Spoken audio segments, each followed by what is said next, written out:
Sir ఇప్పుడు వాస్తు గురించి మనం మాట్లాడుకుంటున్నాము. కానీ వాస్తు అనేది ఇప్పుడు చాలా వరకు యజమానులు ఇంటి రెంట్ పరంగా కూడా ఇండ్లు కడుతున్నారు. సో అందులో ఏమైనా వాస్తు లోపం ఉంటే ఇంటి యజమానికి వర్తిస్తుందా లేకపోతే ఆ రెంటర్స్కి వర్తిస్తుందా? ఇంట్లో ఎవరుంటే వాళ్ళకి వర్తిస్తుంది. ఓకే, ఇంట్లో యజమాని ఉంటే యజమానికి వర్తిస్తుంది. ఒక యజమానికి 4 ఇళ్ళు ఉన్నాయనుకోండి, 4 ఇళ్ళు ఉంటే 4 ఇళ్ళు పని దీని మీద పని చేయదండి. ఏ ఇంట్లో ఉంటే ఆ ఇంటి వాస్తే పనిచేస్తుంది. లేదు ఒక వీధిలో యజమానికి పనిచేస్తుందా, ఇంట్లో ఉన్న రెంటర్స్ ఎవరు ఉంటే వాళ్ళకే పనిచేస్తుంది. ఇద్దరు ఉంటే ఇద్దరికి పనిచేస్తుంది.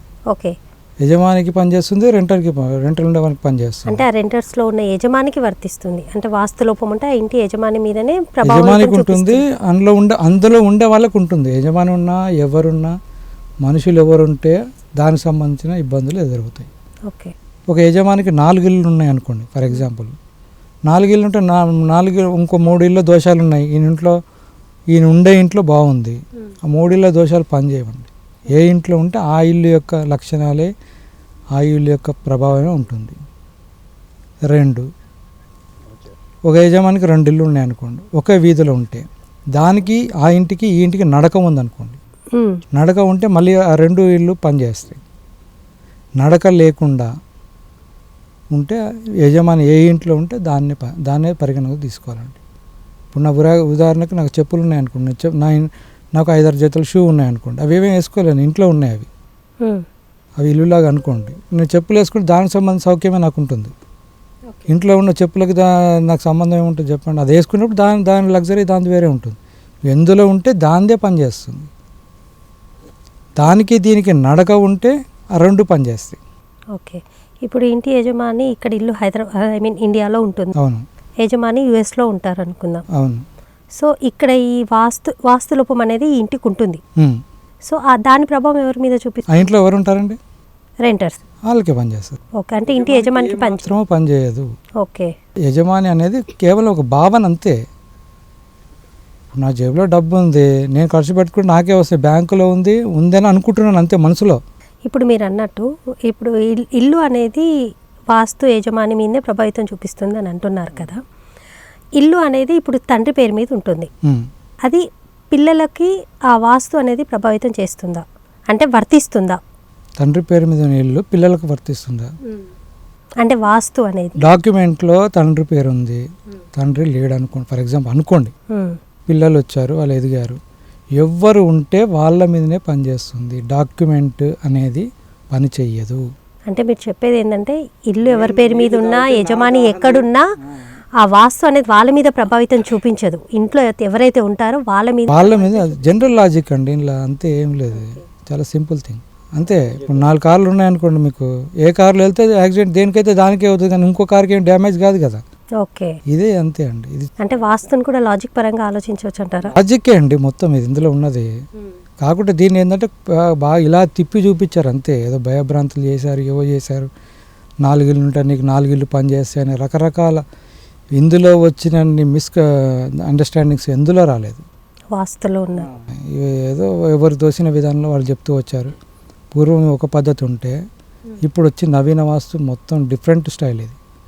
ఇప్పుడు సెంటర్ ద్వారం అన్నారు, సరే మంచిగానే ఉంది, అది బాగానే ఉంది, ఇది బాగానే ఉంది, అన్నీ బాగానే ఉన్నాయి. కానీ మనం ఇప్పుడు ఏ విధానంలో ఇల్లు కడుతున్నామో దానికి సంబంధించిన మోడర్న్గా వెళ్ళాలంటే ఎనర్జీ పాయింట్స్ డిస్టర్బ్ కాకుండా చూసుకోవాలి. సార్ మీరు ఇప్పుడు అన్నట్టు మళ్ళీ మిస్అండర్స్టాండింగ్స్ చాలా అయిపోయాయి ఈ కాలంలో వాస్తు మీద అనేసి అంటున్నారు కదా. సో మరి వాస్తు పండితులలో ఎందుకు ఏకాభిప్రాయం అనేది లేదు? ఇది 100% కరెక్ట్. ఎందుకు లేదంటే వాస్తు అనేది పూర్వకాలంలో ఒక రకంగా ఉంది, ఇప్పుడు జ్యోతిష్యం ఉందండి. జ్యోతిష్యం అంటే శాస్త్రం అన్నారు, వాస్తుకు ఆ స్థాయి లేదని నేను నమ్ముతాను. ఎందుకంటే నీకు తెలిసింది ఒక రకంగా, నువ్వు ఒక విషయాన్ని నువ్వు ఒక రకంగా వివరించావు, ఇంకో రకంగా వివరించాడు, తేడా జరిగిపోయింది ఇక్కడే. అప్పుడు తేడా జరిగినప్పుడు ఏం చేయాలి, మళ్ళీ మూలంలోకి వెళ్ళాలి. ఇప్పుడు రామాయణంలో ఏదో కథ ఉందనుకోండి, మనకేదో అనుమానం ఉంది, ఈయన ఒక రకంగా చెప్పాడు, ఆయన ఇంకో రకంగా చెప్పాడు, అప్పుడు ఏం చేస్తాం, మూలంలోకి వెళ్తాం. మూలంలో అంటే వాల్మీకి రామాయణం తీసుకుంటాం, అందులో ఏముంది అదే ప్రామాణికంగా తీసుకుంటాం. ఓకే, మన మూలంలో ఏంటంటే దీని వెనకాల ఏముంది, ఎనర్జీ ఉంది, పంచభూతాలు ఉన్నాయి. పంచభూతాలు ఎట్లా ఉన్నాయి అనేది ఇప్పటిదాకా చూసి పృథ్వీ, ఆప, తేజో, వాయువు, ఆకాశంలో ఇవి కూడా మనలో కూడా అలాగే అదే స్థాయిలో ఉన్నాయి కాబట్టి, అట్లాగే ఉన్నాయి కాబట్టి ఇది ఆత్మపరంగా, అది భౌతికంగా, ఇంకోటి అది దైవికము, అది భౌతికము, అది ఆత్మికం. ఆధ్యాత్మికం అంటే అది ఆత్మికంగా అంతే. దాన్ని ఉన్న విషయం ఇది. నేనే కొత్తగా ఏం చెప్పట్లేదు. వాస్తవనే నా విధానం ఏమి కాదు. ఇది ఉన్న విషయాన్నే రూఢి చేస్తున్నాం మనం. ఓకే. నేనేం కొత్తగా ఇది కనిపెట్టింది ఏం లేదండి ఇందులో. కాకపోతే ఏంటంటే ఇది తెలిసినప్పుడు నాకు సంతోషం అనిపిస్తుంది. ఒక భావం అర్థమైనప్పుడు, పాట ఉంది అర్థమైతే ఇంకా ఆనందంగా ఎట్లా ఉంటామో ఇది అంతే. ఇప్పుడు వాస్తుశాస్త్రంలో ఇప్పుడు మీరు నియమాలు అనేసి చెప్పారు కదా. సో అంటే ఇంటర్నల్గా అంటే ఇంటి లోపల వస్తువులు ఎక్కడెక్కడ పెట్టుకోవచ్చు అంటారు?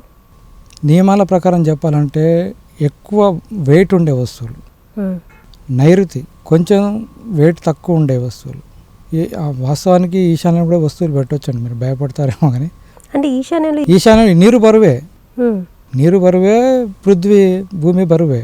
ఈశాన్యంలో కూడా పెట్టవచ్చండి. కాకపోతే ఏ వస్తువులు పెట్టాలనేది కొంచెం జాగ్రత్తగా ఆలోచించి పెట్టాలి ఈశాన్యంలో. అంటే ఈశ్వర స్థానం అనేసి అన్నారు కదా. అవునండి. సో అక్కడ పూజ గది ఏర్పాటు చేసుకోవచ్చు అంటారు? పూజ గది బ్రహ్మాండంగా చేసుకోవచ్చండి. ఓకే, చేసుకోవచ్చు. కాకపోతే అక్కడ ఉండే పూజ గదికి మళ్ళీ బయటికి ఎగ్జిట్ ఇవ్వాలి. ఒకటి ఎగ్జిట్ అంటే దానికి ఒక నిష్క్రమణ ద్వారం పెట్టాలి, లేదా ప్రవేశ ద్వారం. ప్రవేశ ద్వారం ఇబ్బంది అవుతుంది. ఏంటి, ఫస్ట్ రాగానే పూజ నుంచి రావాలంటే కొంచెం బయట నుంచి వచ్చే వాళ్ళకి ఇబ్బంది అవుతుంది. అవును. అది దక్షిణం ఫేస్ ఉన్న ఇళ్ళకైతే ఈశాన్యంలో పూజ గది పెట్టుకోవచ్చు. అంటే దక్షిణ ద్వారం ఉన్న వాళ్ళకి, దక్షిణం face, west face, north face ఉన్న వాళ్ళకి ఈశాన్యంలో చక్కగా అమరుతుంది. ఈస్ట్ ఫేస్ వాళ్ళకి కొంచెం ఇబ్బంది అవుతుంది.